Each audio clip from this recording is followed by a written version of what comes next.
Type 2 డయాబెటిస్‌లో మీకు అంగం గట్టిపడకపోవటం, blood flow అన్నది తగ్గిపోవటం జరగటం వల్ల మీకు ఈ ప్రాబ్లమ్ టైప్ 2 డయాబెటిస్‌లో ఎక్కువ వస్తూ ఉంటది. ఎప్పుడైతే ఒక డిస్సాటిస్ఫాక్షన్ పెరుగుతుందో, కాన్ఫిడెన్స్ లెవెల్స్ తగ్గిపోతాయో, పార్ట్నర్ దగ్గర కూడా ఇబ్బంది పడగటం జరుగుతూ ఉంటది.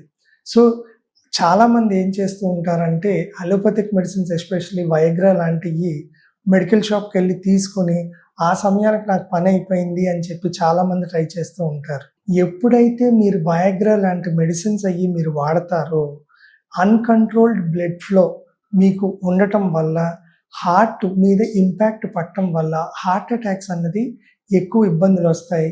కొన్నిసార్లు నర్వ్ డ్యామేజ్ వల్ల దీన్ని పర్మనెంట్ డిస్‌ఫంక్షను, ఎరెక్షన్ అన్నది ఇంక మెయింటైన్ చేయలేకపోవటం కూడా జరుగుతూ ఉంటది.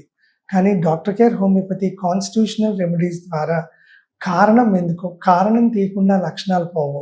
సో, ఏ ఒక్క మెజారిటీ ప్రాబ్లమ్‌కైనా కంపల్సరీగా కారణం చూసి కాన్స్టిట్యూషనల్ థెరపీ ద్వారా మందులయి తీసుకుని జాగ్రత్తలు లైఫ్ స్టైల్‌లో మనం మార్చుకున్నప్పుడు ఈ యొక్క సమస్యకి శాశ్వత పరిష్కారం అది ఉంటుంది. సో, ఈ యొక్క లక్షణాలతో నేను ఇందాక చెప్పిన లక్షణాలతో ఎవరైనా బాధపడుతూ ఉంటే ఈ కింద నంబర్‌కి డాక్టర్ కేర్‌కి కన్సల్ట్ చేయండి.